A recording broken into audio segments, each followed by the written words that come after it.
O casamento. O bom cristão precisa tratar fielmente de todos os seus problemas básicos.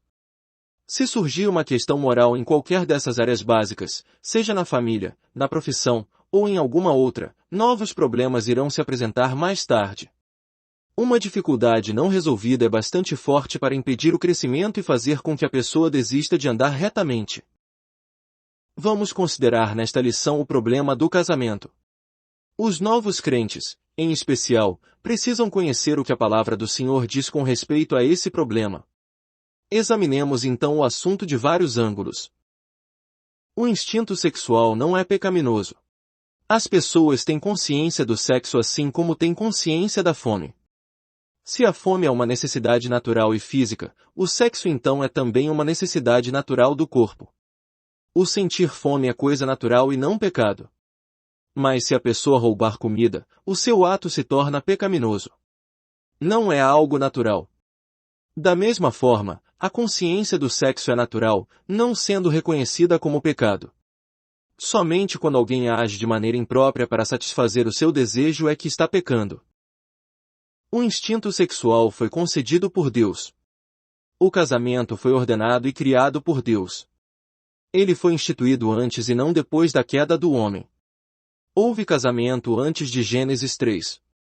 Deus na verdade o introduziu em Gênesis 2.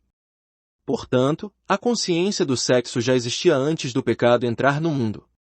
É importante saber que não há pecado no instinto sexual.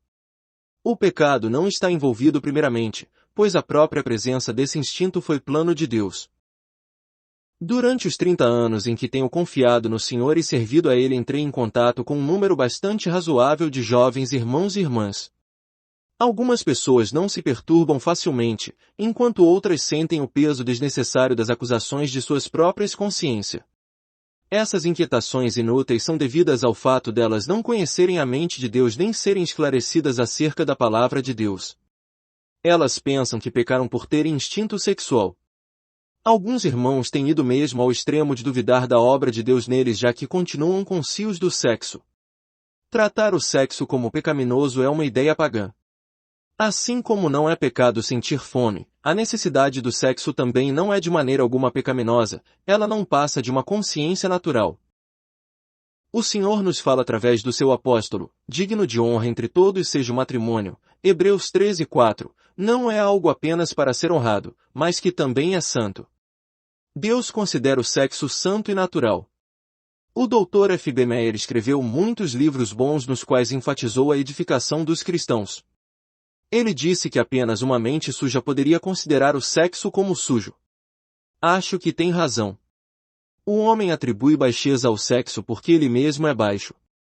Para o puro todas as coisas são puras. Para o impuro nada é puro. Seus pensamentos serão sempre sujos. Mas o casamento em si é puro. A relação sexual, ordenada por Deus, é santa, pura e incorrupta. Paulo nos mostra que nos últimos tempos surgirão doutrinas de demônios, entre as quais está a proibição do casamento, 1 Timóteo 4:3. Essa doutrina particular de demônios se parece com uma busca pela santidade. Nos escritos de G. H. Pember, ele aponta claramente como as pessoas proíbem o casamento em busca da santidade. Elas pensam que isto as fará santas. Mas em 1 Timóteo é afirmado explicitamente que a proibição do casamento é uma doutrina de demônios. Deus nunca proibiu o casamento. Que nenhum crente seja acusado em sua consciência por causa desse ensino pagão. A consciência do sexo é natural e não pecaminosa. O problema não está na presença desse instinto, mas sim na transformação do mesmo em pecado. O instinto não é pecaminoso, mas a maneira de tratar com ele o faz assim. 3 razões básicas para o casamento. Para ajuda mútua.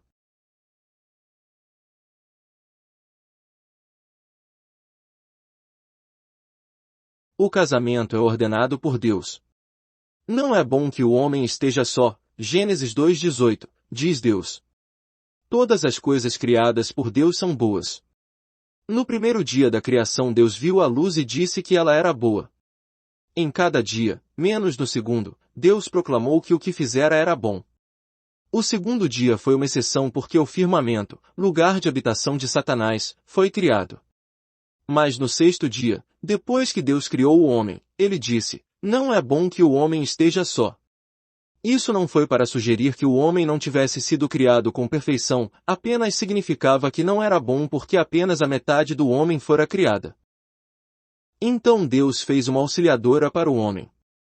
Eva também foi criada no sexto dia, e Deus a levou a Adão. Ela foi criada para o expresso propósito do casamento. A palavra auxiliadora significa adequada para ajudar, isto é, ela deve primeiro responder ou corresponder a Adão antes que possa ser de ajuda para ele. Quando Deus criou o homem, o criou macho e fêmea. É como se ele primeiro criasse metade do homem e então criasse a outra metade para que houvesse um homem completo. Apenas depois que as duas metades foram unidas é que o homem foi completado. Deus declarou então que era muito bom, Gênesis 1:31. É preciso salientar, antes de tudo, que o casamento foi iniciado por Deus e não pelo homem. Mais ainda, ele não se originou depois da queda do homem, mas antes que o homem pecasse. O homem não pecou no primeiro dia da sua criação, mas foi casado nesse primeiro dia. Depois que Deus criou Eva, no mesmo dia ele a deu a Adão. Portanto, o casamento é realmente instituído por Deus. Em Gênesis 2, a criação de Deus é registrada, em João 2, o casamento em Caná, durante o qual o Senhor Jesus transformou a água em vinho é registrado. Este último incidente nos mostra que o Senhor Jesus não só permitia o casamento como também o aprovava. Ele estava no casamento, e ajudou a fazer dele um sucesso. Deus iniciou o casamento e o Senhor Jesus o aprovou. O propósito de Deus é que o marido tenha uma esposa para ajudar. É por isso que a esposa é chamada de auxiliadora. Deus quer que o marido e a esposa vivam juntos, tendo comunhão, e auxiliando-se mutuamente. Para evitar a fornicação.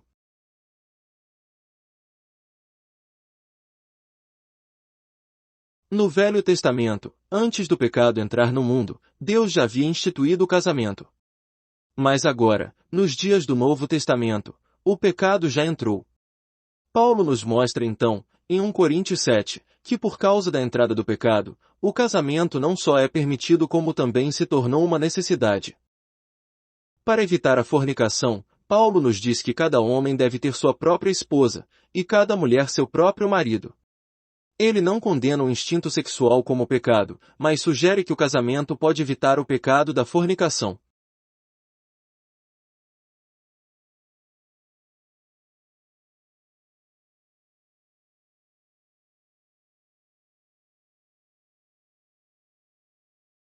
Paulo diz: não façais provisão para a carne, Romanos 13:14.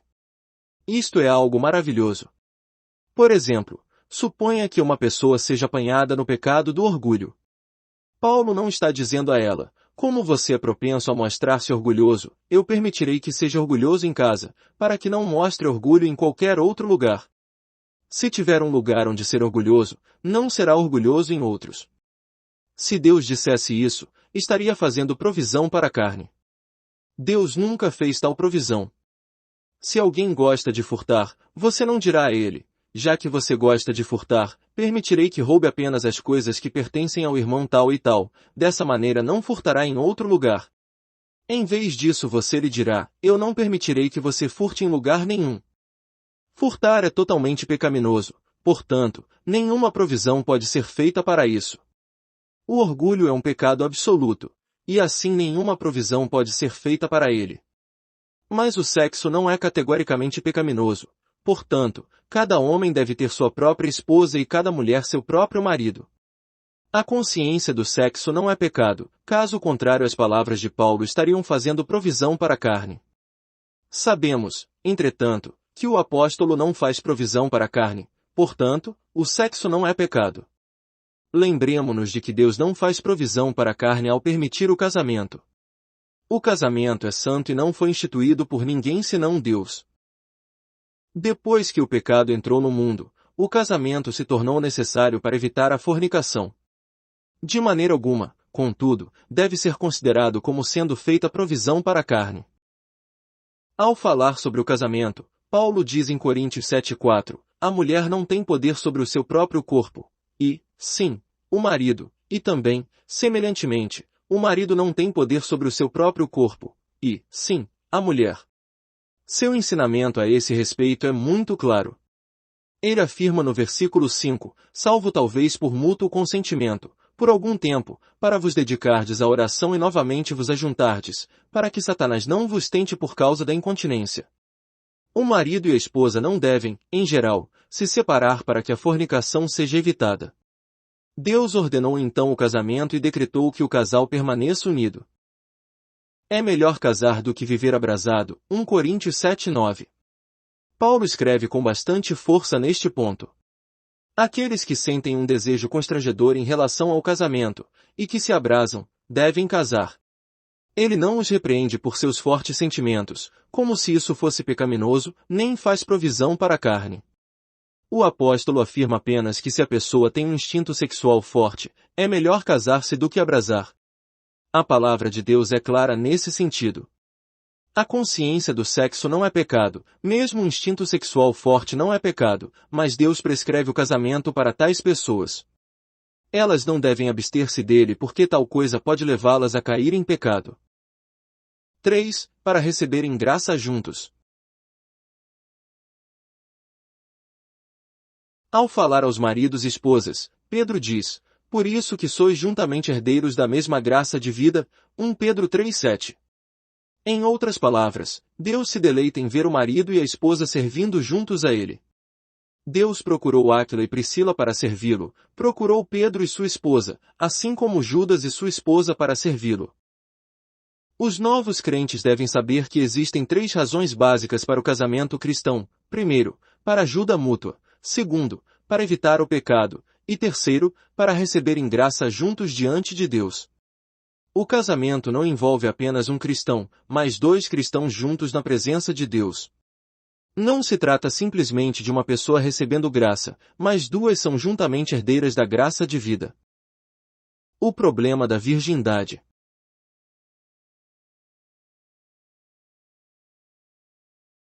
A Bíblia é realmente maravilhosa, pois ela nos mostra, por um lado, que o sexo não é pecaminoso e que o casamento foi iniciado e ordenado por Deus para evitar o pecado, e ainda sugere, por outro lado, que é bom para aqueles que não têm um instinto sexual forte, e que não sentem grande necessidade de satisfazer esse desejo, que mantenham a sua virgindade. O propósito da virgindade. A virgindade não é mais santa que o casamento, mas as pessoas virgens têm a vantagem de poderem cuidar das coisas do Senhor com todas as suas energias. Paulo nos mostra que o casamento apresenta 3 dificuldades. Primeiro, o casamento é um vínculo. Ele diz, estás ligado à mulher, 1 Coríntios 7:27. Uma vez casados, necessitaremos prestar atenção a muitas coisas. Segundo, o casamento terá tribulação. Ainda assim, tais pessoas sofrerão angústia na carne, v. 28. Naturalmente, depois do casamento, a tribulação na carne aumentará, de maneira que você não poderá servir ao Senhor sem perturbação. Terceiro, o que é casado cuida das coisas do mundo, v. 32:34. Tais cuidados, como o Senhor Jesus disse em Mateus 13, podem facilmente impedir que o trigo produza fruto, pois os cuidados desta vida sufocam o trigo e o impedem de frutificar. Assim o casamento tem as suas dificuldades, vínculo, tribulação e cuidado. Paulo não fala apenas a obreiros, mas a todos os irmãos e irmãs. Aquele que mantém a sua virgindade é poupado de muitas aflições. Paulo não dá nenhum mandamento quanto à virgindade, mas ele se inclina para ela. Na verdade, está revelando unicamente os fatos. É bom para os irmãos e irmãs se casarem, pois assim evitarão o perigo de cometer pecado, mas estarão ligados, sofrerão maiores tribulações na carne e terão mais cuidados da vida. Para quem é a virgindade? Paulo nos diz quem pode manter sua virgindade. Dom de Deus. Aquele que tem o dom de Deus pode manter sua virgindade. A virgindade é um dom, no entanto cada um tem de Deus o seu próprio dom, na verdade, de um modo, outro de outro, 1 Cor 7:7. Alguns necessitam casar, pois receberam o dom do casamento. Sem esse dom ninguém pode casar. Assim como o fato de manter a virgindade é dom de Deus, também o casamento é dom de Deus. No tocante à virgindade, a primeira condição é que, embora haja consciência de sexo, não existia nenhuma compulsão sexual na pessoa. Em alguns, o impulso sexual é forte, enquanto em outros existe apenas a consciência, mas não a compulsão para o ato. Somente estes últimos podem manter a sua virgindade. Resoluto no coração.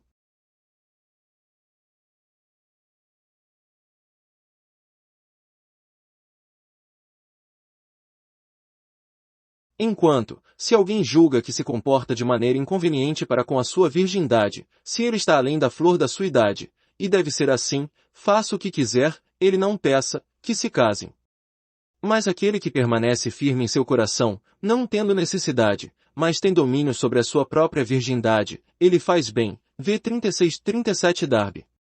No grego, a palavra indica a virgindade em si e não se refere à filha como em algumas traduções.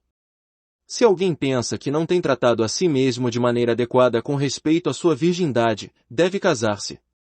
Mas aquele que está inclinado a manter a sua virgindade se sente resoluto e determinado a isso, pode fazê-lo. Dificuldade e circunstâncias.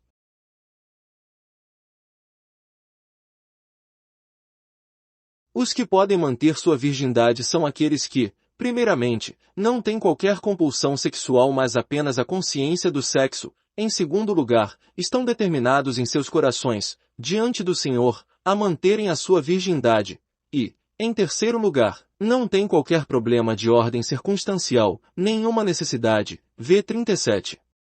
Algumas pessoas têm problemas de ambiente, não sendo portanto fácil para elas manterem a sua virgindade. Elas podem sofrer pressões por parte da família ou outras dificuldades, as quais fazem com que seja praticamente impossível manter a virgindade. Portanto, a virgindade só é possível quando as circunstâncias são favoráveis. 1. Relação da virgindade com o reino dos céus e com o arrebatamento. Aquele que é capaz de manter a sua virgindade realmente tem muito a ganhar diante de Deus. Penso que Mateus 19 nos mostra claramente que é mais fácil para uma pessoa virgem entrar no reino dos céus. Temos de reconhecer a relação distinta entre a virgindade e o reino na palavra de Deus. Assim mesmo se fizeram eunucos, por causa do reino dos céus. V 12. Não nos atrevemos a definir qual seja a relação, mas certamente podemos dizer que a virgindade apresenta vantagens para a entrada no reino. Por causa disto, o Senhor menciona como alguns fazem a si mesmo eunucos com vistas ao reino. Há também a passagem em Apocalipse 14 onde vemos os 140.000 que são as primícias para Deus e para o Cordeiro. Eles são virgens, V 4, e seguem o Cordeiro onde quer que ele vá. Vemos assim que a virgindade está especialmente ligada ao arrebatamento. De acordo com a Bíblia, o casamento é santo, e não casar também é santo. O casamento é bom, e não casar é melhor. O fato de não se casar dá à pessoa mais liberdade para servir ao Senhor. Essa questão deve ser claramente apresentada aos irmãos e irmãs para que eles possam fazer as suas escolhas diante de Deus. A outra parte do casamento.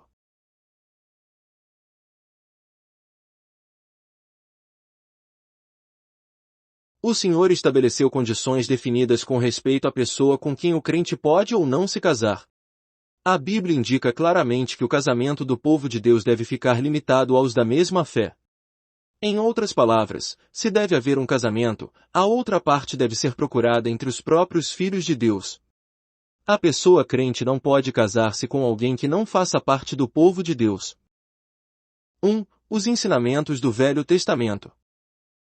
O Velho Testamento contém exortações suficientes para confirmar que não devemos nos casar fora do povo de Deus. A exortação em Deuteronômio.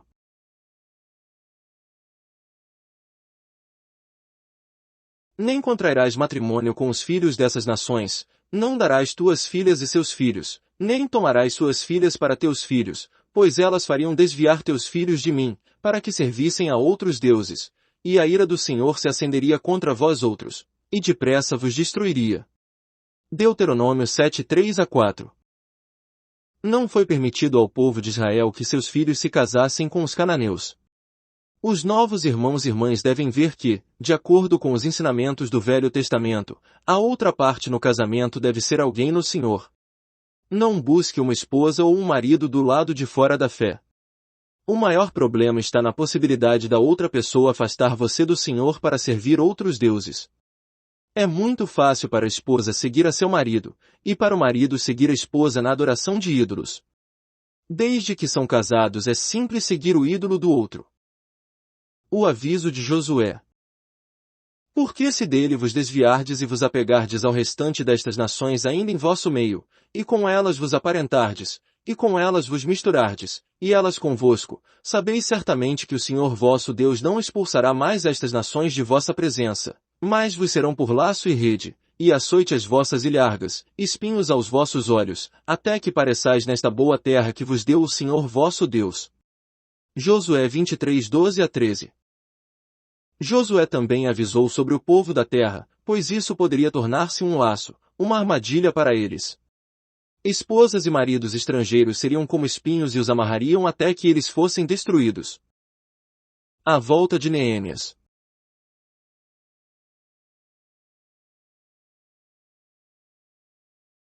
Quando Neemias retornou à terra de Judá, depois de visitar a terra de seu cativeiro, ele descobriu que muitos dos filhos de Israel não podiam falar a língua dos judeus devido aos casamentos mistos que tinham contraído. Neemias contendeu com eles e os obrigou a se separarem completamente das mulheres estrangeiras. Ver Neemias 13, 23-27. O problema do casamento com uma mulher gentia é que mais cedo ou mais tarde os filhos seguirão a mãe e deixarão de servir a Deus com você. Se você se casar com um gentio, com seus próprios olhos verá seus filhos caírem no mundo. Isso cria verdadeiramente uma situação difícil. A época de Malaquias. Judá tem sido desleal, e abominação se tem cometido em Israel e em Jerusalém, porque Judá profanou o santuário do Senhor, o qual ele ama, e se casou com a adoradora de Deus estranho. Malaquias 2:11. Casar com a filha de um gentio, aos olhos de Deus significa profanar a sua santidade. Portanto, o casamento cristão fica limitado. O casamento deve ser entre crentes. A falha de Salomão. Salomão foi o mais sábio dos reis, contudo, ele caiu na idolatria através de casamentos com mulheres estrangeiras. 2. O ensinamento do Novo Testamento. No Novo Testamento, Paulo escreve claramente com respeito a quem pode ser a outra parte na união conjugal. Uma palavra para as viúvas. A mulher está ligada enquanto vive o marido, contudo, se falecer o marido, fica livre para casar com quem quiser, mas somente no Senhor. 1 Coríntios 7:39. Não vos ponhais em julgo desigual. Paulo nos mostra com quem devemos casar na famosa passagem.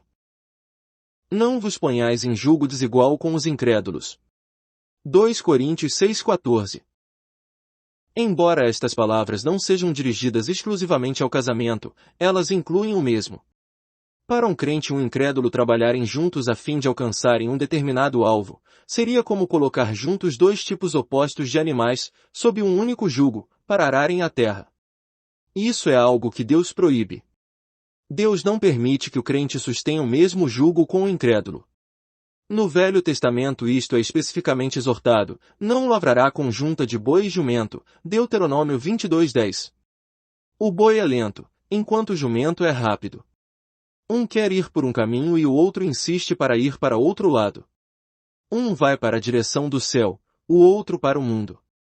Um busca as bênçãos espirituais, o outro a abundância terrena. Um puxa para uma direção enquanto que o outro puxa para outra direção. Essa é uma situação impossível. Tal jugo não pode durar. O jugo mais sério de todos é o casamento.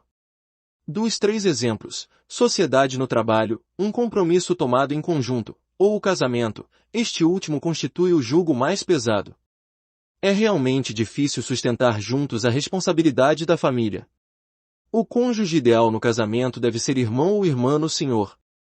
Não escolha descuidadamente um incrédulo. Se você o fizer, terá de enfrentar imediatamente um grande problema. O crente puxa para um caminho, enquanto que o outro corre em direção ao mundo. Um busca pelos dons celestiais, mas o outro olha para a prosperidade terrena. A diferença entre os dois é tremenda. Por causa disto, a Bíblia nos manda casar com aqueles que estão no Senhor. Se for casado com uma pessoa não salva.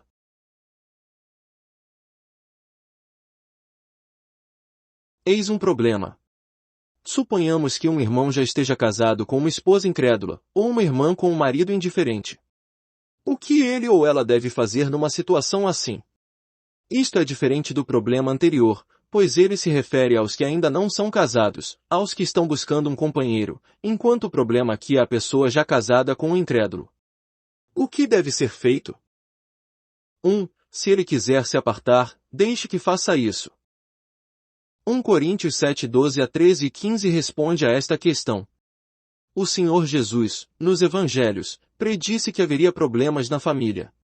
Se alguém crê no Senhor totalmente, haverá conflito no lar, quando não acontece o mesmo com o seu cônjuge. Lucas registra o que o Senhor disse: porque daqui adiante estarão 5 divididos numa casa, 3 contra 2, e 2 contra 3, Lucas 12, 52. Tal divisão é causada pelo fato de alguns da família crerem no Senhor. Se um marido incrédulo quiser partir por causa da fé possuída pela esposa, dizendo, não quero mais você porque creu no Senhor, o que essa esposa deverá fazer? A palavra de Deus é clara, que se aparte, 1 Coríntios 9, 15. Assim também acontece à esposa incrédula de um marido crente. Se ela insiste em se apartar, deixe-a ir. Mas uma coisa deve ficar clara. Deixe que ele ou ela tome a iniciativa, o crente não deve iniciar a separação. Não é o crente que quer se apartar, mas o incrédulo. É este último que está descontente, pensando que não há mais futuro para eles, desde que o primeiro creu no Senhor. Se ele ficar, o Senhor o salvará. Se a esposa ou o marido incrédulo consente em morar com o crente, Paulo diz que este não deve deixar o seu cônjuge. Deus nos chamou à paz. O incrédulo é santificado no convívio do crente. Pode ser que a esposa ou o marido incrédulo seja salvo. Se tiver de haver uma separação, ela deve partir do incrédulo, não do crente. Mas se o incrédulo não pede para se apartar, nós cremos que o Senhor salvará aquela vida. Parece que é bem fácil o Senhor salvar tais pessoas. Vamos, portanto, nos basear nisto com respeito a esta questão. O noivado com uma pessoa não salva. Há casos em que os irmãos ou irmãs já se acham comprometidos com o incrédulo. O que devem então fazer? O incrédulo pode romper o compromisso. Está claro que o Senhor não quer que casemos com incrédulos. Mas se uma pessoa já for noiva, a questão é diferente.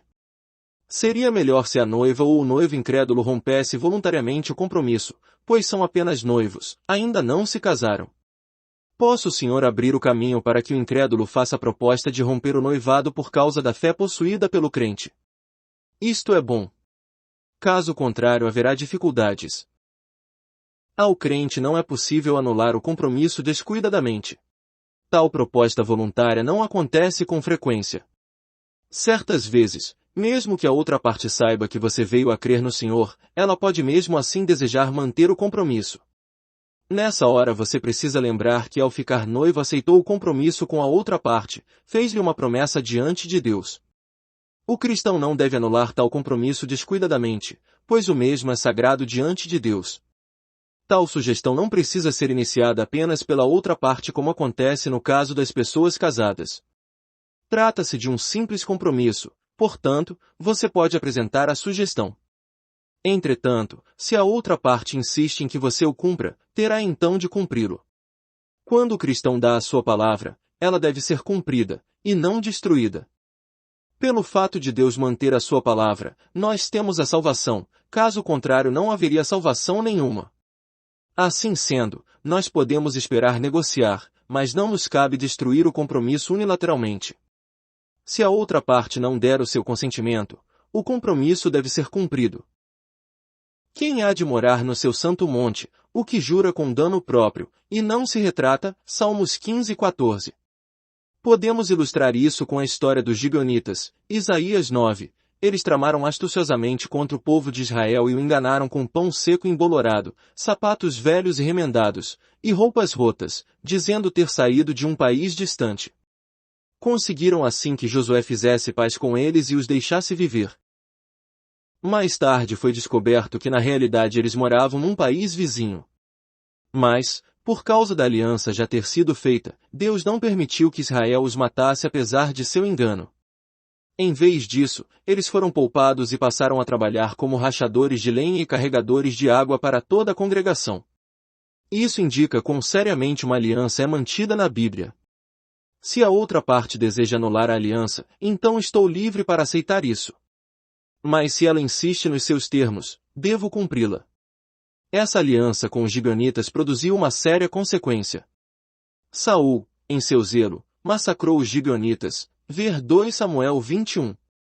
Por causa disso a chuva foi retida no céu e houve fome na terra. Davi perguntou aos gibeonitas o que ele poderia fazer a seu favor para que houvesse expiação. Os gibeonitas pediram que os 7 filhos de Saul fossem enforcados numa árvore. Davi teve de obedecer a esse pedido. Deus não nos permitirá destruir uma aliança descuidadamente. Precisamos, portanto, aprender a manter qualquer aliança que tivermos feito. Por isso, nesta questão de casamento, se o incrédulo não deseja separar-se, então o crente não deve forçar a separação. O compromisso deve ser cumprido pelo casamento. Antes do casamento o crente deve negociar condições.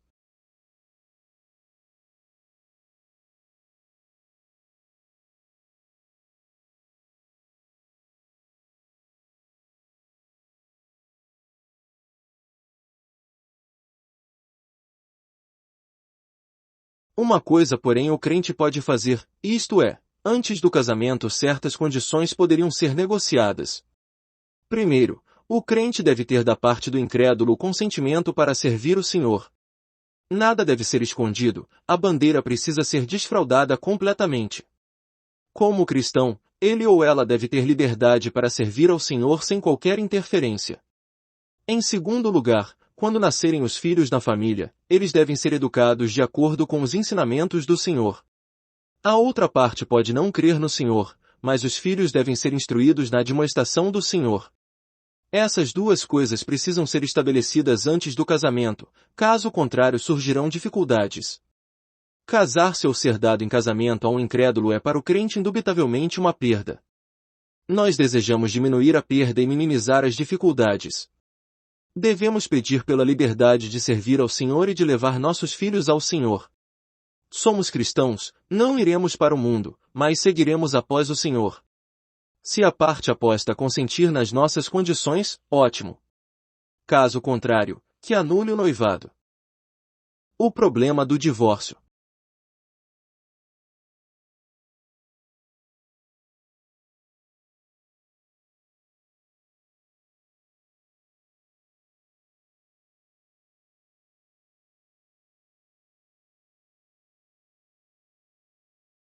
Mas a Bíblia é clara com respeito ao divórcio, ele é permitido sob apenas uma condição. As nações do mundo permitem muitas e variadas razões para o divórcio, mas a Bíblia só admite uma. Essa única condição é o adultério, não existe qualquer outra. Crueldade mental ou ausência física não constitui base para o divórcio nas Escrituras. O Senhor Jesus estabelece claramente, tanto em Mateus 19 como em Lucas 16, que o divórcio é permitido em caso de adultério. O casamento não deve ser violado. Você pode perguntar, por que o divórcio é permitido quando há adultério? Porque o que Deus uniu, o homem não pode separar, Mateus 19:6. Em outras palavras, o marido e a esposa são um só aos olhos de Deus. O divórcio é a declaração de que essa união foi violada. O adultério a destruiu, pois aquele que comete adultério destruiu a união entre marido e esposa. 2. O divórcio é permitido após a perda da união. Por que o divórcio é permitido em caso de adultério? Porque a união já foi quebrada. Quando um marido ou uma esposa comete o pecado do adultério, a união entre o casal é destruída, portanto, o cônjuge fica livre. Inicialmente houve união e esta deve ser mantida, mas uma vez destruída mesmo o cônjuge fica desimpedido. O adultério é portanto a única condição para o divórcio. Se o marido cometer adultério, a esposa pode deixá-lo se assim o desejar. Da mesma maneira o marido pode deixar a esposa que pratica esse ato. A igreja não deve esconder tal coisa. O outro cônjuge pode obter o divórcio e casar-se novamente. O divórcio não passa de uma declaração. Ele declara que a união já não existe. Assim, a parte ofendida pode casar-se novamente. O que é então o divórcio? É a quebra da união. Isto acontece, na realidade, na hora do adultério e não na do divórcio. O divórcio não é nada mais do que o procedimento que declara que a união não existe mais. Como o casamento declara a presença dessa união, o divórcio confirma o seu fim. Essa é a razão pela qual ele é permitido após o adultério. Mas divórcio sem ter como causa o adultério é uma questão por completo diferente. Qualquer outra base para o divórcio leva ao adultério.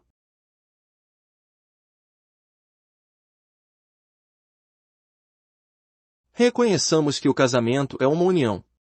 As duas pessoas não são mais duas, mas se tornaram uma só carne.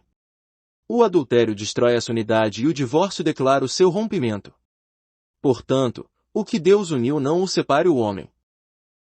O problema das viúvas. A Bíblia permite o novo casamento daquelas pessoas que perderam o seu cônjuge. O casamento termina com a morte.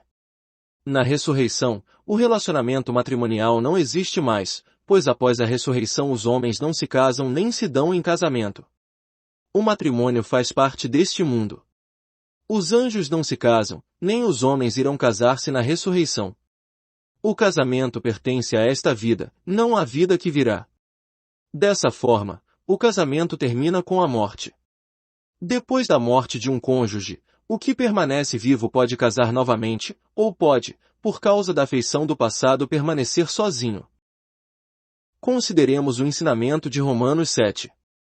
Vemos aqui que, num certo sentido, cada cristão é uma pessoa que se casa novamente. Através da morte e ressurreição de Cristo nós nos casamos de novo. A palavra de Deus mostra que a mulher casada está ligada pela lei ao marido, enquanto ele vive, mas, se o mesmo morrer, desobrigada ficará da lei conjugal. De sorte que será considerada adúltera se, vivendo ainda o marido, unir-se com outro homem, v. 2:3. Romanos 7 ensina que se a lei não tivesse morrido, nós não poderíamos pertencer a Cristo, pois isto nos faria adúlteros, desde que fomos casados com a lei. Podemos escolher a Cristo hoje sem nos tornar adúltero. Nós agora somos casados com a lei. Da mesma forma, na igreja de hoje não deve existir o conceito de proibição dos viúvos se casarem novamente. Um conceito como esse é de origem pagã. Como é natural, a pessoa viúva pode perfeitamente permanecer nesse estado, vivendo sob o mesmo princípio daqueles que mantêm a sua virgindade. E aos solteiros e viúvos digo que lhes seria bom se permanecessem no estado em que também eu vivo, 1 Coríntios 7:8. Viver só, como uma virgem, a fim de servir ao Senhor, é absolutamente certo. Mas não contrair novo matrimônio por causa da censura e de conceito mundano não está correto. Quero, portanto, que as viúvas mais novas se casem, 1 Timóteo 5:14, assim diz Paulo a Timóteo. Essas viúvas jovens podem se casar da mesma forma que os viúvos se casam outra vez. A questão é a pessoa ter ou não tal necessidade, seja fisiológica ou psicologicamente. Alguns se sentem solitários. Esse é um problema psicológico. Alguns sentem necessidade de uma família. Está correto, portanto, tanto para o irmão que perdeu a esposa como para a irmã que perdeu o marido, se casarem novamente. Os cristãos não devem julgar as pessoas sob este aspecto. A questão do pecado. O que é pecado? O sexo fora do relacionamento conjugal é pecado. Deus, em sua palavra, reconhece que o sexo é correto, a consciência do sexo é correta, e mesmo as relações sexuais são corretas. Sentir impulso sexual não é apenas correto, mas também santo, contanto que se limite ao relacionamento conjugal. Se isso se apresentar dentro dos laços do casamento, é tanto certo como santo. Precisamos ensinar aos novos crentes que não há nenhum pecado na consciência do sexo nem no impulso sexual. Mas Deus coloca uma restrição em torno do ato sexual. É correto somente dentro do casamento, dentro da união marido-esposa. Qualquer impulso ou ato sexual fora do casamento é pecaminoso. Você está vendo o que é pecado? O sexo se torna pecado quando é praticado fora do casamento. Por quê? Porque o sexo fora do casamento quebra a união entre marido e mulher. É um ato pecaminoso não pelo sexo em si, mas porque a sua prática destrói a união. O consentimento voluntário estabelece o pecado.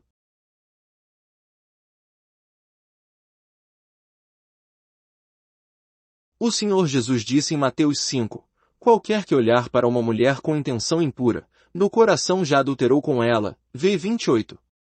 A palavra olhar aqui envolve a vontade. Não se trata apenas de ver uma mulher, mas de olhar para ela. Ver é passivo, mas olhar é ativo. Não é o acender da cobiça pelo fato de ver uma mulher, mas o olhar para uma mulher pelo fato de cobiçá-la. A cobiça vem primeiro. O segundo olhar é na realidade o terceiro degrau. Primeiro alguém vê a mulher, em seguida a cobiça se acende em seu coração e, finalmente, ele olha pela segunda vez, cobiçando-a. As mulheres podem ser vistas por todos. Algumas pessoas, entretanto, não têm qualquer controle sobre si mesmas. Elas começam a ter pensamentos sensuais e também aceitam esses pensamentos malignos induzidos por Satanás. Elas se viram e olham pela segunda vez. Isto é pecado. Em outras palavras, o que Mateus 5 quer dizer é que aquele que olha para uma mulher com pensamentos sensuais em sua mente, já cometeu adultério em seu coração. Não é o primeiro olhar que está sendo considerado aqui. Uma pessoa pode ver uma mulher na rua casualmente e não peça se resistir aos pensamentos sensuais que Satanás tenta despertar em sua mente. Apenas quando se volta e olha pela segunda vez é que realmente peça. Lembre-se, portanto, consciência do sexo não é pecado, mas o consentimento do desejo é pecado, pois o desejo consente com o sexo fora do casamento. Aquele que consente já destruiu a união do casamento em seu desejo. É pecado destruir essa união pela prática, é igualmente pecaminoso diante de Deus, destruir a mesma pelo desejo.